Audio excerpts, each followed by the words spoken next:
ಆತ್ಮೀಯ H16 news ಅರ್ಥಾತ್ ನಮಗೆ ಸ್ವಾಗತ. ನಾನು ನಿಮ್ಮವ MI ಅಥವಾ ಮಲ್ಲಪ್ಪ ಜೋತಾವರ್.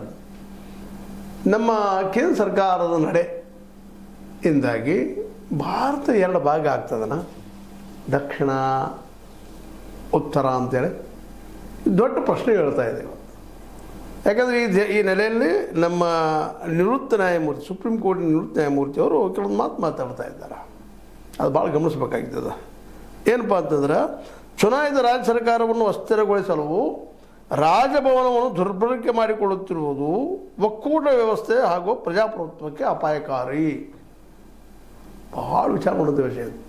ಯಾಕಂದ್ರೆ ರಾಜ್ಯಪಾಲರನ್ನು ತಮ್ಮ ಬೇಕಾದ ಉಪಯೋಗ ಮಾಡುವಂಥದ್ದು. ಅದು ಉದಾಹರಣೆ ಸದ್ದು ನಡೆದಂಥದ್ದು.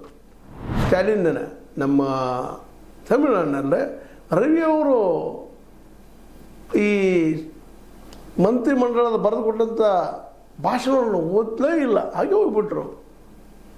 ನನಗೆ ವಿರೋಧ ಅಂತೇಳಿ ಅಲ್ರಿ, ಕ್ಯಾಬಿನೆಟ್ ತಯಾರು ಮಾಡೋಂಥದ್ದನ್ನು ಓದಬೇಕಾಗಿದ್ದು ಅವ್ರ ಧರ್ಮ ಕರ್ಮ, ಸಂವಿಧಾನ ಹೇಳಿದ ಮಾತಿದು. ಅದೇ ಕಾಲ ಕೇರಳದ್ದು ಸಹ ಇದೇ ಪರಿಸ್ಥಿತಿ. ಅಲ್ಲಿಯ ರಾಜ್ಯಪಾಲರು ತಮಗೆ ಎಷ್ಟು ಬೇಕೋ ಅದನ್ನು ಓದಿ ಬಿಟ್ಟು ಹೋಗಿಬಿಟ್ರು. ಇದು ಸಹಿತ ಇವತ್ತು ವಿಚಾರ ಮಾಡುವಂಥ ವಿಷಯ ಆಗ್ಯದ. ರಾಜೇಂದ್ರ ಅರ್ಲೇಕರ್ ಅವರು ಹಿಂಗೆ ಇಲ್ಲೂ ಕರ್ನಾಟಕದಲ್ಲೂ ಅದೇ ರೀತಿ ಪರಿಸ್ಥಿತಿ ಅದ. ಹೀಗಾಗಿ ಇವ್ರು ಹೇಳುವಂಥ ಆರೋಪ, ಮಾಡುವಂಥ ಆರೋಪ ಒಕ್ಕೂಟ ವ್ಯವಸ್ಥೆಗೆ ಅಪಾಯಕಾರಿ ಅದ, ಪ್ರಜಾಪ್ರಭುತ್ವ ಅಪಾಯಕಾರಿ ಅದ ಮತ್ತು ದೇಶವನ್ನು ಒಡೆಯುವಂತಹ ಸ್ಥಿತಿ ತಂದು ನಿಲ್ಲಿಸ್ತಾ ಇದ್ದಾರೆ. ಇದರಿಂದಾಗಿ ದಕ್ಷಿಣದ ರಾಜ್ಯಗಳು ಒಂದಾಗ್ತಾ ಇದ್ದಾವೆ. ಕರ್ನಾಟಕ ಇರ್ಬೋದು, ಕೇರಳ ಆಗಿರ್ಬೋದು, ತಮಿಳುನಾಡು ಆಗಿರ್ಬೋದು, ಆಂಧ್ರ ಆಗಿರ್ಬೋದು. ಆಂಧ್ರದಲ್ಲಿನೋ ಇವತ್ತು ನಾಯ್ಡೂರು ಇದ್ದಾರೆ, ತೆಲಂಗಾಣ ಆಗಿರ್ಬೋದು.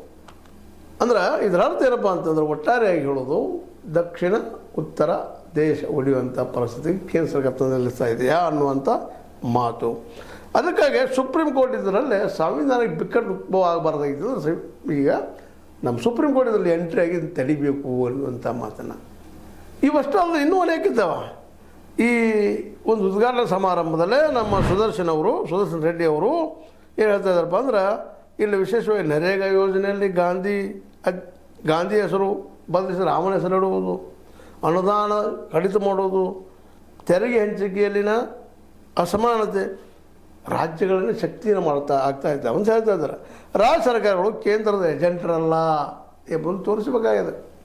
ರಾಜ್ಯ ಸರ್ಕಾರ ಸ್ವತಂತ್ರವಾಗಿ ಆಡಳಿತ ಮಾಡಲೇಬೇಕು, ಏಜೆಂಟ್ರಲ್ಲ, ಕೇಂದ್ರ ಹೇಳಿದಂಗೆ ಕೇಳುವಂಥವಲ್ಲ, ಗುಲಾಮರಲ್ಲ ಅನ್ನುವಷ್ಟು ಮಟ್ಟಿಗೆ ನಮ್ಮ ಸುದರ್ಶನ್ ರೆಡ್ಡಿ ಅವರು ಹೇಳ್ತಾ ಇದ್ದಾರೆ. ಅದೇ ಕಾಲಕ್ಕೆ ನಮ್ಮ CM ಅವರು ಸಹಿತ ಇದೇ ದಿಶೆಯಲ್ಲಿ, ಅಂದರೆ ಸಿದ್ದರಾಮಯ್ಯರು ಸಹಿತ ಪ್ರತಿ ವರ್ಷ ಕೇಂದ್ರ ಸರ್ಕಾರಕ್ಕೆ 5 ಲಕ್ಷ ಕೋಟಿಯಷ್ಟು ತೆರಿಗೆ ಹಾಗೂ ವಿವಿಧ ರೂಪದಲ್ಲಿ ನೀಡುತ್ತಿದ್ದೇವೆ. ದೇಶದ ಜನಸಂಖ್ಯೆ 5% GDPಗೆ ನಮ್ಮ ಕೊಡುಗೆ 8.4% ಅಲ್ಲದೆ GSTಗೆ ಅತಿ ಹೆಚ್ಚು ಕೊಡುಗೆ ನೀಡುತ್ತಿದ್ದೇವೆ. ದೆಹಲಿಯಿಂದ ಕರ್ನಾಟಕ ಬರೀ 13 ಪೈಸೆ ಮಾತ್ರ ಹಿಂದಿರುಗಿ ಬರುತ್ತಿದೆ. ಒಕ್ಕೂಟ ವ್ಯವಸ್ಥೆ ಅಂದರೆ ಇದೇನಾ ಅಂತ ಕೇಳ್ತಾ ಇದ್ದಾರೆ. ಇದೆಲ್ಲ ಏನು ತೋರಿಸ್ತಾ ಇದೆಯಪ್ಪ ಅಂದ್ರೆ, ಕೇಂದ್ರ ಸರ್ಕಾರ ನಮ್ಮ ಜೊತೆಗೆ ಮಲತಾಯಿ ಧೋರಣೆಯನ್ನು ತೋರ್ತಾ ಇದೆ. ಇದರಿಂದಾಗಿ ನಾವು ಅನಿವಾರ್ಯವಾಗಿ ಇದು ಪ್ರತಿಭಟಿಸಬೇಕಾಗ್ತದೆ, ಪ್ರಶ್ನೆ ಮಾಡಬೇಕಾಗ್ಯದ. ಜೊತೆಗೆ ನಾವೆಲ್ಲ ದಕ್ಷಿಣದ ರಾಜ್ಯದ ಅವರೆಲ್ಲ ಕೂಡಿಕೊಂಡು ಈ ಕೇಂದ್ರಕ್ಕೆ ನಮ್ಮ ಮನವಿಯನ್ನು ಅಥವಾ ನಮ್ಮ ಪ್ರತಿಭಟನೆಯನ್ನು ತೋರಿಸಬೇಕಾಗಿದೆ ಅನ್ನುವಂಥ ಮಾತನ್ನು ಸ್ಪಷ್ಟವಾಗಿ ಹೇಳ್ತಾ ಇದ್ದಾರೆ. ಈ ದಿಶೆಯಲ್ಲೇ ಒಂದು ಮಾಡುವಂಥ ಕೆಲಸವನ್ನು ಸಹಿತ ಮಾಡ್ತಾ ಇದ್ದಾರೆ. ಅದೇ ಕಾರಣಕ್ಕೆ BR ಪಾಟೀಲರು ಉಪಾಧ್ಯಕ್ಷರು ಕರ್ನಾಟಕ ರಾಜನೀತಿ ಹಾಗೂ ಯೋಜನಾ ಆಯೋಗದ್ದು ಅವ್ರು ಹೇಳ್ತಾ ಇದ್ದಾರೆ, ದಕ್ಷಿಣ ರಾಜ್ಯಗಳಿಗೆ ಅನುದಾನ ಹಂಚಿಕೆಯಲ್ಲಿ ತಾರತಮ್ಯ, ಒಕ್ಕೂಟ ವ್ಯವಸ್ಥೆ ಮೇಲಿನ ಗದಾಪ್ರಹಾರದ ವಿರುದ್ಧ ಸಮಾಜವಾದಿಗಳ ಸಮ್ಮೇಳನ ಇವತ್ತು ಅನಿವಾರ್ಯ ಆಗಿದೆ. ನಮಗೆ ಸಮಾಜದಲ್ಲಿ ಯಾರಿದ್ದಾರೆ ಅವರೆಲ್ಲರೂ ಕೇಂದ್ರದ ವಿರೋಧವಾಗಿ ಮಾಡುತ್ತಿರುವಂಥ ನಡೆಯನ್ನು ವಿರೋಧಿಸುವಂಥ ಪರಿಸ್ಥಿತಿ ಬಂದ ನಾನು ಒಂದಾಗಬೇಕಾಗಿದೆ ಅಂತೇಳಿ ಈ ದಿಶೆಯಲ್ಲಿ ಚರ್ಚೆಗಳು ನಡೆದಿದ್ದಾವೆ ದಕ್ಷಿಣ ಭಾರತದ ರಾಜ್ಯಗಳಲ್ಲಿ. ಈ ಎಲ್ಲ ನೆಲೆಗಟ್ಟಿನಲ್ಲೇ ಇವತ್ತು ಈ ಒಂದು ಹೊಸ ಸಮಸ್ಯೆ ಉದ್ಭವ ಆಗಿದ್ದರಿಂದಾಗಿ ಸಹಜವಾಗಿ ಕೇಂದ್ರ ಸರ್ಕಾರ ಇದ್ದು ಇದ್ರ ಬಗ್ಗೆ ಎಚ್ಚರಿಕೆಯಿಂದ ಹೆಚ್ಚಿಡಬೇಕಾಗಿದೆ. ರಾಜ್ಯಪಾಲರು ಕೇವಲ ಕೇಂದ್ರದ ಏಜೆಂಟ್ರಲ್ಲ, ಅವರಿಲ್ಲಿ ಬಂದಿದ್ದು ರಾಜ್ಯದ ಸುವ್ಯವಸ್ಥೆ ನಡೆಸಿಕೊಂಡು ಹೋಗುವಂಥದ್ದು. ಜೊತೆಗೆ ಇಲ್ಲಿಯ ಕ್ಯಾಬಿನೆಟ್ ಅಥವಾ ಇಲ್ಲಿಯ ಸರ್ಕಾರ ತೆಗೆದುಕೊಳ್ಳುವ ನಿರ್ಧಾರಗಳಿಗೆ ಬದ್ಧವಾಗಿ ಹೋಗುವಂಥದ್ದು ಅವ್ರ ಕೆಲಸ. ಕೇವಲ ವಿಜಿಲೆಂಟ್ ಅವರು ಏನು ನಡೆದದು ಹೇಳುವಂಥದ್ದು ನೋಡುವಂಥದ್ದು ಆದರೆ ತಡೆ ಮಾಡುವಂಥದ್ದಲ್ಲ. ಆದರೆ ಇತ್ತೀಚೆಗೆ ಕೆಲವು ಕಾನೂನು ಮಾಡುವಲ್ಲ, ಇನ್ನೇನೋ ಮಾಡುವಲ್ಲ, ತಡೆಗಳಂತ ಅರ್ಥ ಮುಂದೆ ಹಾಕ್ತಾ ಹೋಗುವಂಥದ್ದನ್ನು ಸಹಿತ ನಾವು ನೋಡಿದ್ದೀವಿ ಅಂತ. ಇದೆಲ್ಲ ಏನು ತೋರಿಸ್ತಾ ಇದೆಯಪ್ಪ ಅಂದರೆ ಮುಂದಿನ ದಿನಗಳಲ್ಲಿ ಈ ಒಂದು ಉತ್ತರದ ವಿಷಯದಲ್ಲಿ ಗಮನಿಸಬೇಕಾಯಿತು. ದಕ್ಷಿಣ ರಾಜ್ಯಗಳಲ್ಲಿ ಅನೇಕ ಒಂದು ವೈಚಾರಿಕ ಒಂದು ಪ್ರಬುದ್ಧವಾದಂಥ ವಿಚಾರಗಳು ಬಂದದ್ದು. ಉದಾಹರಣೆಗೆ ಈಗ ನಮ್ಮ ಏನಪ್ಪ ತಮಿಳುನಾಡಿನಲ್ಲೇ ದ್ರವಿಡ ಒಕ್ಕೂಟ, ಅದರಲ್ಲೂ ವಿಶೇಷವಾಗಿ ಒಂದು ವೈಚಾರಿಕರು ವಿ ರಾಮಸ್ವಾಮಿ ಅಯ್ಯಂಗಾರ್ ಅನ್ನೋಂಥವ್ರಾಗಿರ್ಬೋದು, ಮತ್ತವರಾಗಿರ್ಬೋದು ಮೂಮೆಂಟ್ಗಳಾಗ್ತಾ ಇದ್ದಾವೆ ಇಲ್ಲೇ ದಕ್ಷಿಣದಲ್ಲೇ. ಕರ್ನಾಟಕದಲ್ಲೂ ಅದೇ ರೀತಿಯಾಗಿ ಬಸವಣ್ಣ ಆದಿಯಾಗಿ ಹಿಡ್ಕೊಂಡು ಕುವೆಂಪುವರೆಗೆ ವೈಚಾರವಾದಿಗಳು ಬಂದು ಹೋಗ್ತಾರೆ. ಮತ್ತಿನ್ನು ಕೇರಳದಂತೆ ನಾವು ಹೇಳೋ ಅವಶ್ಯಕತೆಯೇ ಇಲ್ಲ. ಪೂರ್ತಿಯಾಗಿ ಇಲ್ಲೇ ನಮ್ಮ ನಾರಾಯಣ ಗುರು ಆಗಿರ್ಬೋದು, ಇನ್ನುಳಿದವರಾಗಿರ್ಬೋದು, ಇವರೆಲ್ಲರೂ ಒಂದು ಹೊಸ ವ್ಯವಸ್ಥೆ ಕಟ್ಟುವಟ್ಟು ಹೋರಾಟ ಮಾಡಿದಂಥವ್ರು ಇದ್ದಾರೆ. ಹೀಗಾಗಿ ದಕ್ಷಿಣಕ್ಕಿಂತಲೂ ಉತ್ತರದವರು ಭಾವನಾಜೀವಿಗಳು ಹೆಚ್ಚು, ಒಂದು ಸಾಂಪ್ರದಾಯವಾದಗಳು ಹೆಚ್ಚು ವಿಶ್ವಾಸ ಇಟ್ಟಂಥವ್ರು ಅವರನ್ನೆಲ್ಲ ಇವತ್ತು ಯಾವುದೋ ಒಂದು ಮೂಡಿಯಲ್ಲಿ ಹಿಂದುತ್ವ ನೆಲೆಗಟ್ಟಿನಲ್ಲಿ ಅವ್ರನ್ನ ಆಳ್ತಾ ಅವರಿಂದ ಮತ ಪಡೀತಾ ಅದರಿಂದ ಏನೇನು ಮಾಡ್ತಾ ಹೊರಟಿದ್ದಾರೆ ಈ ನಮ್ಮ ಕೇಂದ್ರ ಸರ್ಕಾರದ ಮೋದಿಯವರು. ಈ ನೆಲಗಟ್ಟಿನಲ್ಲಿ ಇವತ್ತು ಸಿದ್ದರಾಮಯ್ಯರಾಗಿರ್ಬೋದು, ರಾಹುಲ್ ಗಾಂಧಿಯವರಾಗಿರ್ಬೋದು, ಇವರೆಲ್ಲರೂ ಕೂಡಿಕೊಂಡು ವೈಚಾರಿಕ ನೆಲಗಟ್ಟಿನಲ್ಲೇ ಅವ್ರನ್ನ ವಿರೋಧಿಸುವಂಥ ಒಂದು ಒಕ್ಕೂಟವನ್ನು ತಯಾರು ಮಾಡುವಂಥದ್ದು ಮತ್ತು ದಿನದಿನಕ್ಕೆ ಅದು ಬಲಿಷ್ಠ ಆಗ್ತಾನೆ ನಡೆದು. ಯಾಕಂದರೆ ಈ ತಿಕ್ಕಾಟ ಇನ್ನು ನಾವಿಲ್ಲಿ ಅಂಜುವಂಥದ್ದು ಏನಪ್ಪ ಅಂತಂದರೆ ಈ ಇಬ್ಬರ ಮಧ್ಯದ ತಿಕ್ಕಾಟ, ಕೇಂದ್ರ ಮತ್ತು ರಾಜ್ಯ ಸರ್ಕಾರದ ಮಧ್ಯದ ತಿಕ್ಕಾಟದಿಂದಾಗೆ ಉತ್ತರ ದಕ್ಷಿಣ ಸಪ್ರೇಟ್ ಆದ ದೇಶ ಆದಾವೇನು ಅನ್ನುವಂಥದ್ದು ಇದು ಭಾಳ ಗಮನಿಸಬೇಕಾಗಿದ್ದು ಭಾಳ ಗಂಭೀರವಾದ ವಿಷಯ.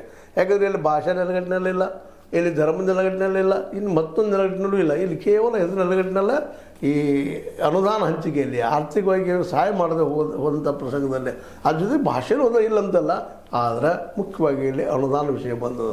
ಯಾಕಂದರೆ ಸಾಕಷ್ಟು ನಮ್ಮ 50 ಲಕ್ಷ ಕೋಟಿ ರೂಪಾಯಿ ಏನು ಒಂದು ತೆರಿಗೆ ಬರ್ತದೆ ಸೆಂಟ್ರಲ್ ಗೌರ್ಮೆಂಟಾಗೆ, ಮ್ಯಾಕ್ಸಿಮಮ್ ದಕ್ಷಿಣದ ಹೆಚ್ಚು ಹೋಗ್ತದೆ ಅನ್ನುವಂಥದ್ದು ಸ್ಪಷ್ಟ ಅದ.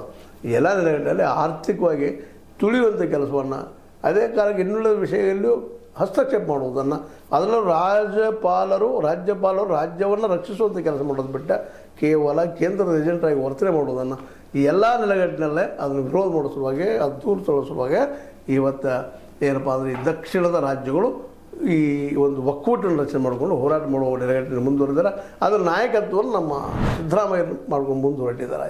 ಈ ಎಲ್ಲ ನೆಲೆಗಟ್ಟಿನಲ್ಲೇ ಈ ದಕ್ಷಿಣದ CMಗಳ ಸಭೆ ಸಮೀಪದಲ್ಲಿ ನಡೆದು ತಮಗಾಗುವ ಅನ್ಯಾಯಗಳನ್ನು, ತಮಗೆ ತಪ್ಪಿಸುತ್ತಿರುವಂಥ ಈ ಒಂದು ತೆರಿಗೆ ಪಾಲನ್ನು ಎಲ್ಲ ಪ್ರಶ್ನೆ ಮಾಡೋದು ದಿನಕ್ಕೆ ಗಟ್ಟಿ ಆಗ್ತಾರಲ್ಲ, ಇದು ನಿಜವಾಗಿಯೂ ಕೇಂದ್ರ ಸರ್ಕಾರಕ್ಕೆ ಒಂದು ಸವಾಲು ಹೌದು.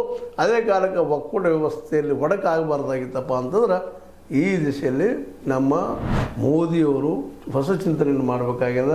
ಅದನ್ನು ಬಿಟ್ಟು ಇನ್ನಷ್ಟು ಇದು ಹೆಚ್ಚಾದ್ರೆ ನಿಶ್ಚಿತವಾಗಿಯೂ ಇದು ಮುಂಬರುವ ದಿನಗಳಲ್ಲಿ ಈ ದೇಶ ಒಡೆದಕ್ಕೆ ಹಾದಿ ಆಗಬಾರ್ದು ಅನ್ನೋ ದೃಷ್ಟಿ ಇಟ್ಕೊಂಡು ಇಲ್ಲಿ ನಾವು ಈ ಒಂದು ವಿಡಿಯೋವನ್ನು ಮಾಡಿದ್ದೀವಿ. ಇದು ನಿಮಗೆ ಲೈಕ್ ಆಗಿರ್ಬೋದು, ಲೈಕ್ ಮಾಡಿ, ಶೇರ್ ಮಾಡಿ, ಕಾಮೆಂಟ್ ಮಾಡಿ, ಜೊತೆಗೆ ಸಬ್ಸ್ಕ್ರೈಬ್ ತಿಳಿಸ್ಬೇಡ್ರಿ. L16 ನ್ಯೂಸ್ ಅರ್ಥಾತ್ ದೇಶ ತರಲು ಸತ್ಯದ ಕೈಗೊಂಡು ಬಂದನೆಗಳು.